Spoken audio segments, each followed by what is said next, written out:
reunited with my ex after a year apart, but I'm confused. Do I love him or just feel attached? He's changed, but so have I. As the title indicates, I recently reconciled with a former partner.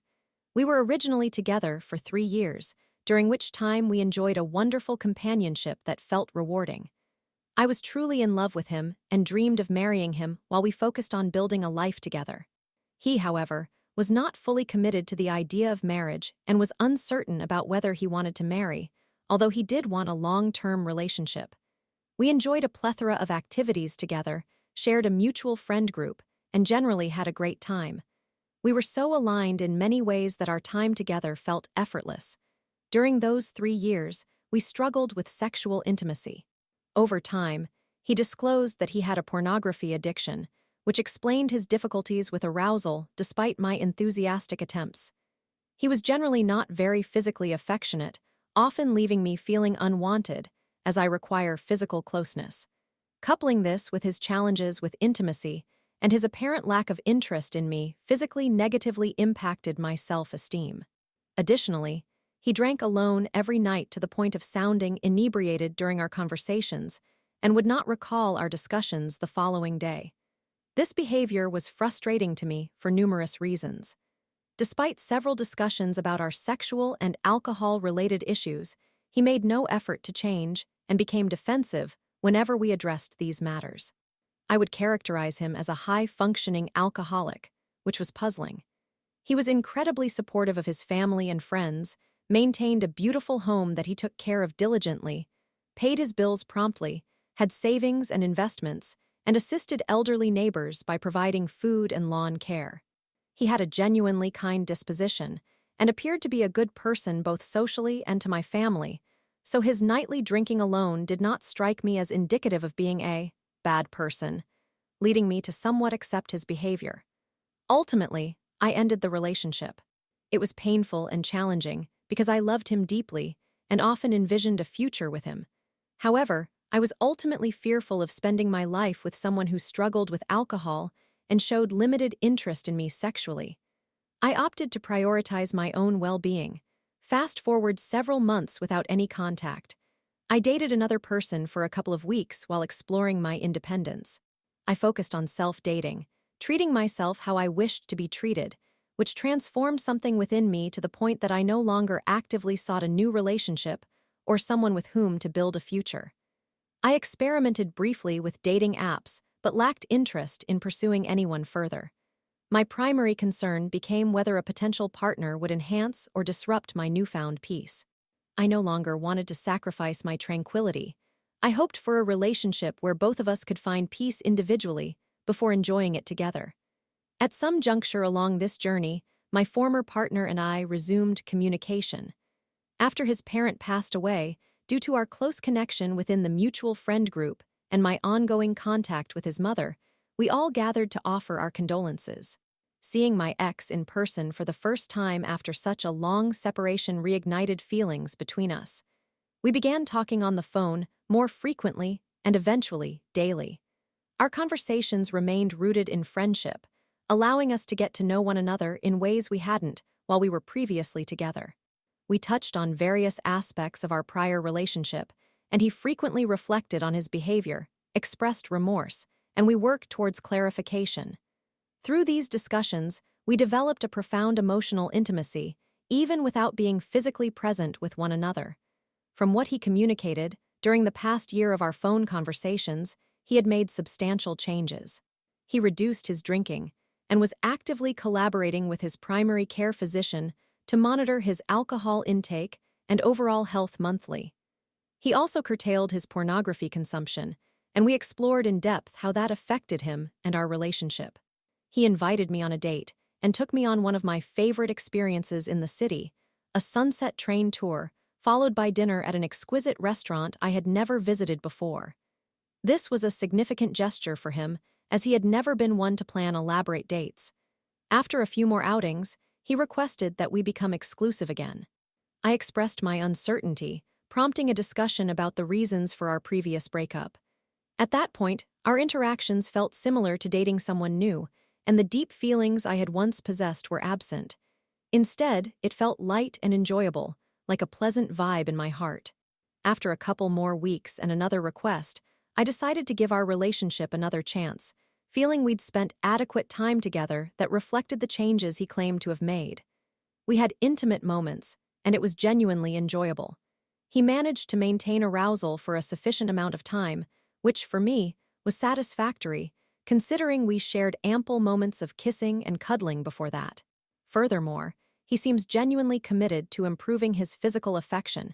He regularly cuddles, touches, hugs, and kisses me, leaving me feeling desired. It appears he may have entered a mindset and emotional space similar to the one I was in when we first began our relationship. I can perceive his love and adoration for me. Previously, we were more like wonderful friends who occasionally engaged in intimacy. Now, it feels like he aspires to be my partner in all the ways I desired before. He even jokingly mentions buying a house together in the future and talks about marriage. While it appears he has cut back on his drinking, I no longer hear him sounding drunk or notice the clinking of ice cubes during our evening conversations. He still occasionally asks if it's all right for him to bring beer to my house on weekends, which unsettles me due to my experiences growing up with an alcoholic parent. I dislike the sight or scent of alcohol in my home. I have no objection to it in social settings, but it bothers me within my own space. I repeatedly told him no over several weekends. Finally, I voiced my discomfort, expressing that he continues to ask despite my established boundary regarding alcohol in my home. I recognize that he possesses free will, just as I do, and that I am not trying to control him, but it is up to him to decide whether he is comfortable with someone who has that specific boundary. After a heartfelt conversation about the alcohol situation, we revisited the reasons behind our previous breakup. He assured me that he would cease asking about bringing beer to my house. It was challenging to convey, but I admitted that I remained uncertain about my feelings for him compared to how he seemed to feel about me. I recognized his efforts to spend time with me, but I often do not initiate dates as it does not occupy my thoughts as it did previously. I mentioned that I love him, but am not in love with him and no longer envision him as my future husband. I expressed uncertainty regarding whether I ever could. I also confessed my hesitance to initiate intimacy because my body does not entirely trust him. We briefly considered ending our relationship at that moment, but ultimately we agreed to keep trying and see how things unfold. Now, 3 weeks have passed since that discussion. My feelings remain unchanged. He seems to have intensified his affectionate gestures and tenderness. I find myself hesitant to break up with him again due to our deep emotional connection, even though I am not in love with him. I care for him and hold him in high regard. However, if he were to propose tomorrow, I would decline. Does this indicate that I should end things? Perhaps if we remain together a bit longer, my feelings might rekindle. He genuinely appears to have changed and consistently acts like the partner I needed when I was fully invested in our relationship, yet he was emotionally distant. Now, I feel a sense of distance. But at the same time, I feel a connection. It feels perplexing. I cannot even envision a life without receiving a call from him to share stories about birds he has spotted in his backyard, updates about his father, or details about his day at work. I cannot imagine not calling him to say hello during lunch or to laugh together. I do not want to live a life where we do not sit side by a fire on a summer evening. What should I do now? Story 2. My girlfriend wants to reconnect with her toxic sister after cutting her off. I'm terrified she'll fall back into that toxic cycle. WTF. I apologize for the unusual formatting. I'm not accustomed to writing longer posts on a mobile device. Additionally, English is not my primary language, so my punctuation might need improvement. If any expressions seem unusual, please feel free to ask me to rephrase them. Potential trigger warning: brief references to some men behaving inappropriately towards a minor. I'm a newly turned 22-year-old woman. My girlfriend, 22F, whom I will refer to as Maeve for the sake of this account, and I have been together for 5 years, and we have known each other for approximately 7 to 8 years. We are in a long-distance relationship, residing in 2 different European Union countries, separated by a small ocean. We meet in person for several months twice a year, while the rest of the time, we maintain contact online, like many infatuated couples do. We frequently message each other and prefer our voice calls to last for several hours. We plan to marry and live together once we resolve a few conflicting legal issues. For context, throughout our relationship, we have grown significantly and supported one another through various challenges. My family adores her, while her family remains unaware of my status as her girlfriend. This is due to several factors, including political circumstances in her country and a history of abuse in her family, which raises concerns about their reactions if we were to come out. However, her mother is a discreet supporter, and her older sister enjoys kissing her female friends to attract men. I do not speak her language, nor have I met her family. My interactions with her mother have been limited to brief, very clumsily executed exchanges in her language, which is significant as it may affect my perspective on the situation. Now, getting to the heart of the matter, Maeve was raised in a challenging household, with a dreadful father and a mother who enabled his behavior. Her mother has since apologized and genuinely regrets not standing up for Maeve and her siblings. Maeve is the youngest in her family and had to rely heavily on her older siblings, with whom she has a somewhat strained relationship due to the absence of good parental figures. One of her older sisters, whom I will refer to as Reina, is approximately 7 years older than Maeve.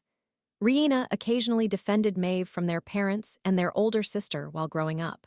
She was adept at winning people over and would never end an argument without having the last word. Their games typically consisted of Maeve following whatever instructions Reina gave her. Reina often presented herself as admirable, telling Maeve about her own strengths and how good a sister she was for protecting her. She would insist that Maeve could trust no one but her, which Maeve internalized for a long time. Whenever Maeve formed a close bond with anyone, Reina would find faults in that person and advise Maeve to limit her interactions with them, often reiterating that blood is thicker than water and that she had a duty to be loyal to her family. Reina would instill fear in Maeve by suggesting that she had no one but her, making it intimidating for Maeve to oppose her. Upon my initial introduction to Maeve, she would enthusiastically speak of Reina as the best sister ever. I was pleased for her. During the early years of our acquaintance, Maeve would frequently visit Reina and always express her excitement. However, I quickly recognized a concerning trend after a few days with Reina. Maeve often appeared lifeless and fatigued. Each visit seemed to involve Reina yelling at her for something or making her fulfill her demands. If Maeve resisted, Reina would resort to yelling, insults, or crying, throwing a tantrum until Maeve complied. It almost felt like Maeve had been summoned merely to do housework at times. Additionally, Maeve occasionally had to pretend she wasn't texting me because Reina became furious if Maeve spent too much time communicating with others. The issue was not the phone itself, it was about interacting with other people. A particularly vivid memory I have is when Maeve, at 17, learned of her pet's loss while visiting Reina. Reina screamed at Maeve to stop crying because it was bothersome and prevented her from hearing her show. This dynamic was common. If Maeve cried at an inconvenient moment for Reina, she would throw a tantrum to make Maeve stop. Maeve has even found herself in precarious situations where she sought Reina's assistance, only to be belittled or ignored. For instance, when an unsettling older man was trying to approach her, Reina would instruct her to handle it yourself. I later discovered that Reina allowed her inebriated friends to be around Maeve, teasing her while permitting the men to make distressingly inappropriate comments towards her, even when Maeve was just 14 and Reina was 21. I also observed how Maeve became apprehensive about expressing her views after interacting with her sister, fearing that I would dislike her or raise my voice if she disagreed with me. When Reina visited Maeve and their parents, she was often a nuisance, demanding Maeve assist her with unexpected tasks. She would pick fights, demean Maeve, and always emerged victorious by simply dominating the conversation until others were too exhausted to continue arguing. A few years ago, Maeve recognized that this relationship was toxic and decided to cut ties with Reina. She has fluctuated in her decision regarding this issue, and I have voiced my distrust of her sister and disapproval of Reina's behavior. It's likely that Reina had already threatened to disown Maeve at this point because Maeve was no longer accommodating her desires, and Maeve eventually took Reina's threat to heart. For several months, Reina didn't seem to notice the lack of contact. When she finally did, she complained to their mother about how cruel Maeve was for ignoring her and expressed how hurt she felt. This is problematic since their mother can be reasonably logical in one-on-one discussions, but tends to side with Reina about 90% of the time, regardless of how absurd Reina's claims may be. Reina can also make their mother seem drained at times, yelling and insulting her if she does not comply with her demands. After declaring her desire to reconnect with Maeve, Reina instructed their mother to ensure Maeve spoke with her, and later concocted an excuse involving her newborn for Maeve to feel obligated to reach out. Subsequently, she began portraying Maeve as extraordinarily rude for no reason, even sending her husband to chastise Maeve on Facebook at one point. On Reina's child's first birthday, she took great offense that Maeve did not call to wish her baby a happy birthday. You would have thought someone had forgotten her own birthday given the level of offense she displayed. Lastly, during a visit with the baby about a week later, she unexpectedly entered Maeve's room one night around 9 p.m. and said something like, "The baby is lonely. We want to play," while the baby was quite drowsy in her arms, clearly not feeling lonely. When Maeve replied that she was uninterested in conversation and planned to sleep soon, she was met with a huff and a pout, and Reina exclaimed, "You're making the baby sad. You're so mean." In any case, they have not been in contact for a while and have not seen each other much since the last visit. Maeve confided in me the other day, after watching a movie she used to enjoy with Reina, that she misses her sister and regrets having cut her off. She is contemplating expressing her feelings about the toxic relationship to Reina in hopes of airing them out and attempting to rebuild their connection. I am unsure how to respond. Reina has never accepted responsibility. Whenever Maeve attempted to discuss the inappropriateness of Reina's behavior, Reina would scream, make excuses, and shift the blame back onto Maeve, portraying her as the villain for inventing reasons to be upset. I know from personal experience that sometimes we can view situations through rose-colored glasses. I am uncertain what action to take. I do not want to come across as the toxic girlfriend who inhibits her from connecting with family, and I have repeatedly reminded Maeve that Reina's behavior was detrimental. I am unsure how to express my concerns. I do not wish to control her actions or offer commands, nor do I want to be complicit, passively watching as someone I care for walks back into a toxic environment. I have tried to convey my apprehension, yet I remain conflicted about the proper course of action. Story 3. I watched as the racist couple's lies unraveled. When I revealed the Asian tenants were abroad, their faces went pale. OMG. I will share another incident of retribution. I only seek revenge when someone truly warrants it, which tends to occur frequently, so I'll recount one from 2011. Anyone familiar with my posts knows that I previously worked in the private security sector. Not as mall security guards, but as highly trained, skilled, and armed professionals. We were assigned to residential buildings and complexes that were very upscale, like those with $200,000 vehicles in the parking garages. Such places are often hubs for entitled individuals. Picture apartments filled with demanding residents and self-important teenagers. The company owner was excellent. He worked as a police officer in his regular job and understood the challenges we faced.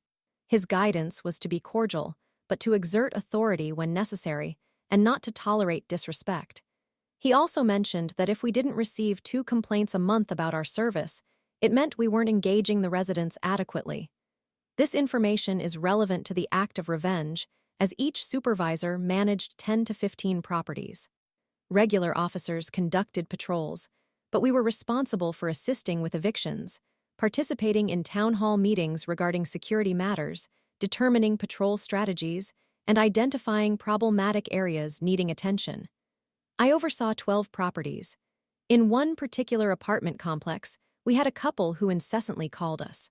We maintained an emergency line from 6 p.m. to 6 a.m. When we responded, they would lament about their upstairs neighbors. Their complaints included various issues that had recently emerged: stomping, loud music, chatter, cooking odors, and their dog relieving itself on the balcony, causing it to drip onto theirs. These were valid complaints provided we could find evidence, which we never did. When they realized we began to doubt their credibility, they resorted to racist comments. The couple above them was a kind and pleasant middle-aged Asian couple. The husband was an immigrant, while the wife was a native-born American. These prejudiced individuals had only interacted with the husband, leading them to wrongly assume they were both immigrants. Thus, this racially biased couple began making comments such as, "Those Asians," and "They are in America. Why can't they eat American food?" They even expressed fear of being in the parking garage while one of them was driving. While these remarks outraged me, they were insufficient grounds for an eviction. The only action I could take was to ensure my officers documented the specific language used in their reports. I did inquire with the property manager about the comments, but she indicated that, unless the tenants voiced their complaints directly to the residents, there wasn't much she could do. Consequently, I pondered ways to secure their eviction. Not only were they lying to try to evict a couple, but they were also making false reports, wasting officers' time in responding. They didn't call occasionally. They sometimes reached out twice in a single night, usually totaling between 5 and 8 calls a week. A month later, an opportunity presented itself. The Asian couple contacted me during the day to inform me that they were traveling to China for 2 weeks and would not be residing in their apartment. They communicated this to me to alert me in case the other couple began to complain, thereby alerting me to the likelihood of their dishonesty. They also requested that I check their door each night to ensure it was locked and secure. I advised the Asian couple not to inform their neighbors that they would be away, suggesting they share the news only with myself and the property manager. That evening, we held a patrol meeting. Officers were not assigned to a specific area, so I shared my plan with them. I instructed them to respond to each call from the troublesome couple, record exactly what they claimed had happened, and note any racial terms used, regardless of how minor. I emphasized marking the reports as urgent and submitting them through our online system. Over the course of those 14 days, they filed complaints 18 times. Every incident was documented, and I presented the findings to the property manager. After reviewing everything, she agreed to initiate eviction proceedings. It's worth noting that emergency responses incur higher charges for the client than regular patrol duties, meaning their deceit was costing them money. Since there was no homeowners association involved, the situation required a meeting involving myself, the property manager, and the tenants. During the meeting, we read the grounds for eviction. I presented the evidence of security violations without opinions, merely facts based on the reports that the tenants received copies of. Then the tenants were afforded the opportunity to speak and ask questions. The property manager subsequently decided the course of action. They received a formal letter indicating they were facing eviction and had 10 days to schedule a meeting. Failing that, the eviction process would move forward. They scheduled a meeting. When I arrived, the troublesome couple and the manager were already present. The wife immediately confronted me about being armed. The uniform for such occasions consisted of a dress shirt, slacks, a tie, and a firearm with one magazine. Situations like this could be risky. I calmly informed her that it was simply my uniform, and it was not her prerogative to critique it. She attempted to argue that she felt uncomfortable and wanted to reschedule, but the manager insisted that the meeting would proceed immediately, or they would face eviction. They agreed to continue.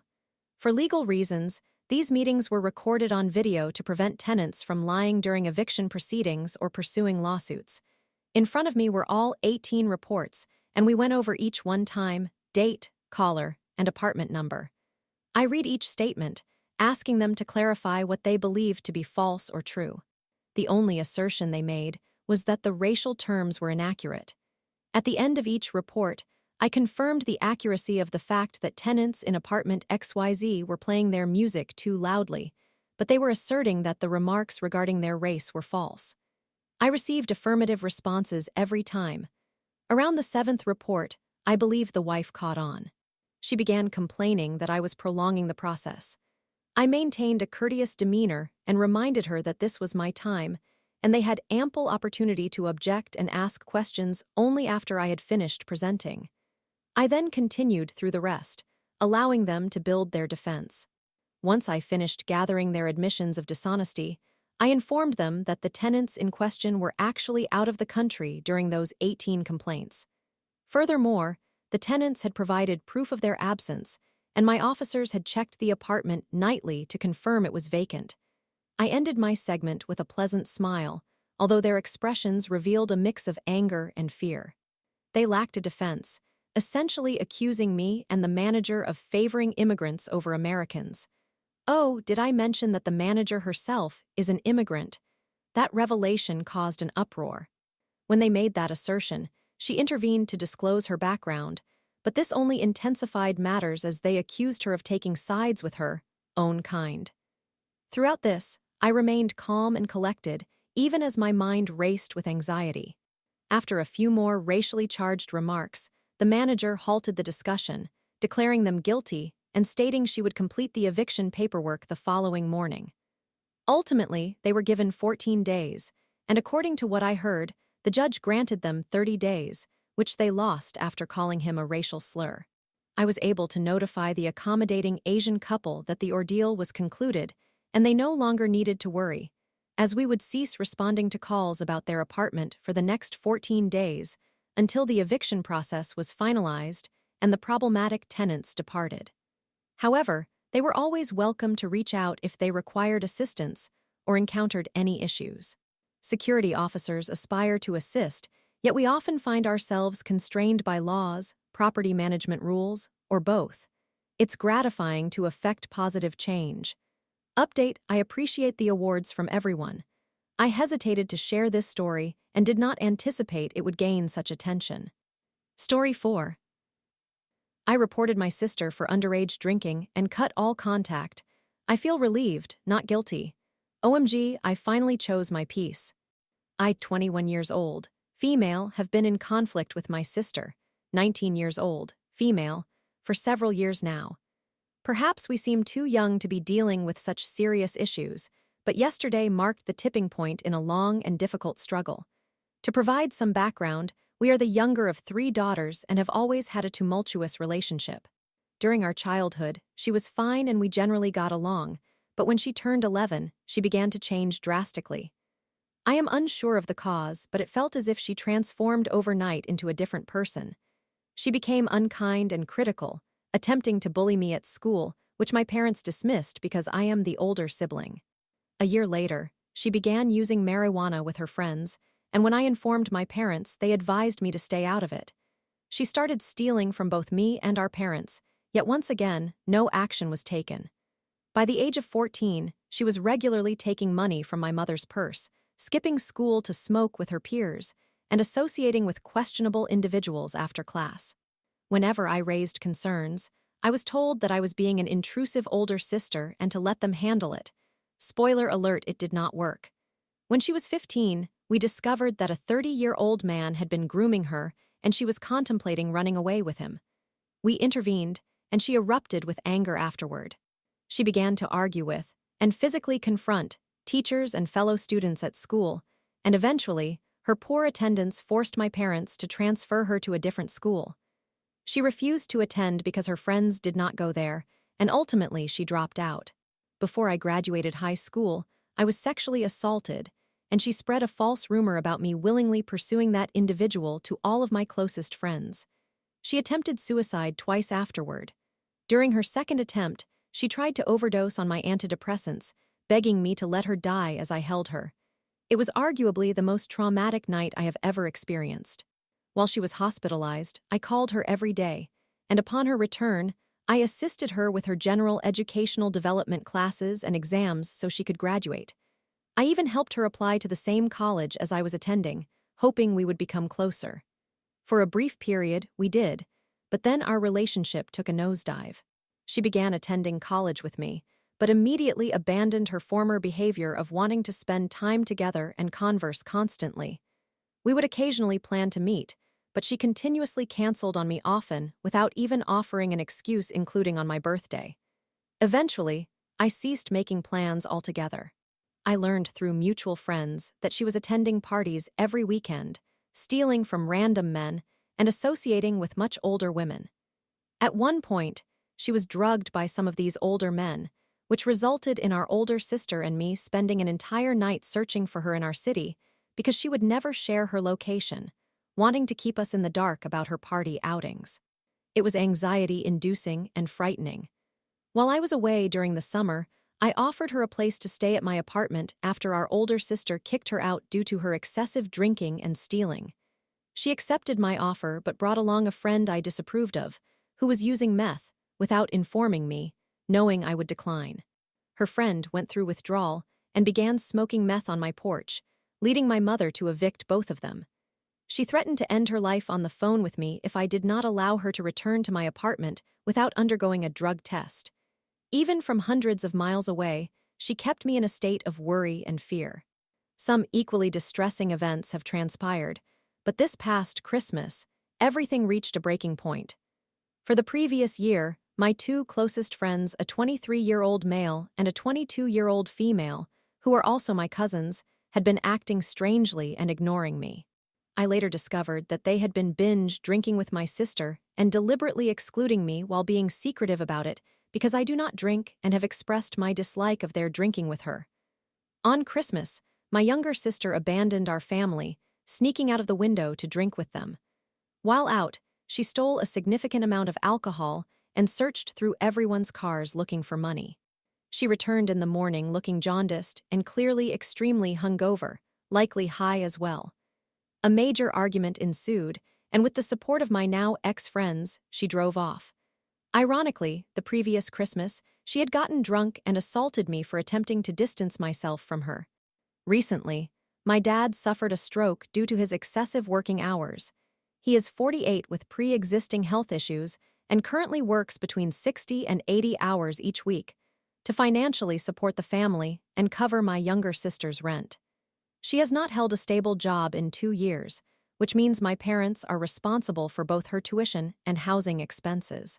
When it happened, she inquired in our family group chat about the situation, and upon our older sister's response of, "Dad had a stroke," verbatim, my younger sister's reply was to label her a sexist, derogatory term. I had not communicated with her since Christmas until yesterday.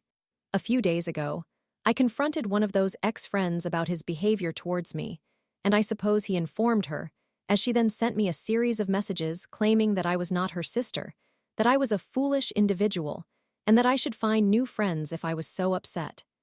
I retaliated with some harsh responses and promptly blocked her. She subsequently attempted to reach me on various platforms with disparaging remarks, but I blocked her on all of them. I have deleted her number from everything, informed my parents that I do not wish to hear about her, and have warned that I will sever ties with them if they attempt to facilitate communication or give her my contact details. I also cut ties with my ex-friends who enabled her behavior. Having recently relocated, she does not know my new address. She has been physical before and has threatened to do so again. If she does, I am prepared to take legal action. Despite her past actions, she has never faced genuine repercussions, no legal consequences, my parents continue to pay her bills, etc. Therefore, yesterday, I submitted an anonymous report regarding an underage individual consuming and distributing alcohol to other underage students on campus. I do not feel guilty about this in the slightest. I am exhausted from enabling addicts. Though it was difficult in the moment, I now feel a sense of relief. I no longer have to constantly worry about her or be triggered by threats of self-harm or the presence of a violent, intoxicated individual, which has been incredibly peaceful. This past month has been less stressful than I can remember.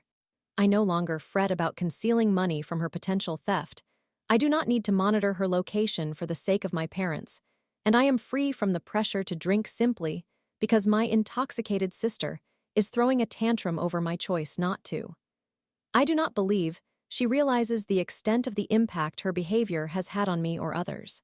I cannot recall a single occasion in recent years where she has extended an apology. Now I am finished. I will always have love for her, but I do not like her at all. Her past trauma does not concern me. I, too, have endured similar experiences, yet I have never once considered committing half of the actions she has.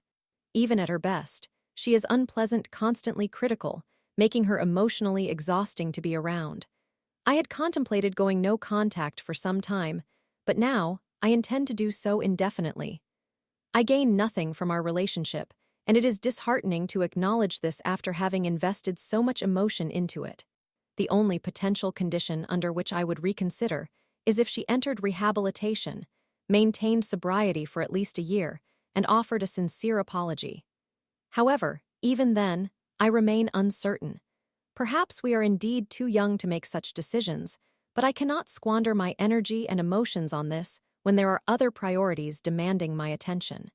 I hope she faces genuine consequences that my parents cannot easily resolve for once. I refuse to assist them in parenting her as a dysfunctional adult after they failed to do so during her youth. Story 5. I told my brother's ex that he was dating someone else. She confronted him, and he blamed me for his lost friends. This is going to be quite lengthy, so I apologize in advance. My brother, 26 male, and his girlfriend, 25 female, were in a relationship for about 2 years. They met on a dating application, and my brother informed her that he was seeking a serious, exclusive relationship, but that it would eventually come to an end because my parents would not support a love marriage. She accepted this, and they began their relationship. At that time, I, 20 female, was living with my brother, so I frequently encountered her since they often spent time together at our home. She became somewhat close to me and would often call whenever they had disagreements to vent. To be honest, I perceive him as quite a toxic individual. My judgment is not solely based on what his girlfriend has said, but I have experienced his toxicity firsthand as well, which is why I never minded her sharing her grievances about him. I will detail why I find him toxic and disrespectful, beginning with my account, and then sharing his girlfriend's perspective. Part 1. He is preparing for civil service examinations, which are some of the most challenging tests in our area. He has been attempting to pass these exams for approximately 4 to 5 years. Initially, he lived alone while studying, but I moved in with him the following year. He informed our parents that in order for him to cohabit with me, they needed to provide him with a dog, which they did. During that period, I was grappling with severe depression, and I endeavored to assist with household duties, but my mental health deteriorated to the point where I struggled to get out of bed, often missing classes for weeks and barely eating. Whenever this occurred, my mother came over to help me. He took the civil service exam and did not even come close to qualifying for the next round, yet he blamed me for his failure, claiming that I never contributed to the household and that my mom's presence hindered his ability to study. I felt terrible for not being more helpful and for being a burden. However, I soon realized that he frequented dates with his girlfriend, and whenever they fought, he halted his studies for weeks, meaning he hardly ever studied. We had a maid who assisted with our chores daily, requiring only that I take out the trash and care for the dog. Although I contributed as much as I could, I would say it was not an equal effort because most of the time, my depression kept me confined in bed. The following year, he took the same exam and failed again, without qualifying for the next round, and he blamed me once more. At this point, I felt it was unjust because I had witnessed how I wasn't at fault.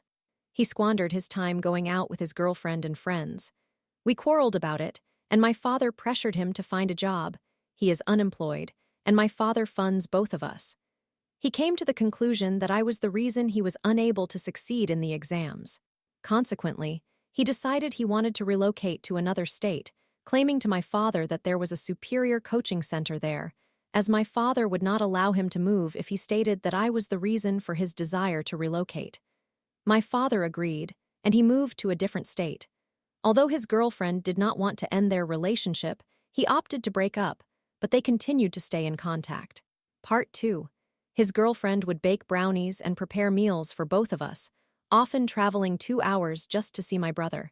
She sent him personalized gifts for no specific occasion and even commissioned artwork for him. It often seemed like she was the only one making significant efforts and compromises in their relationship.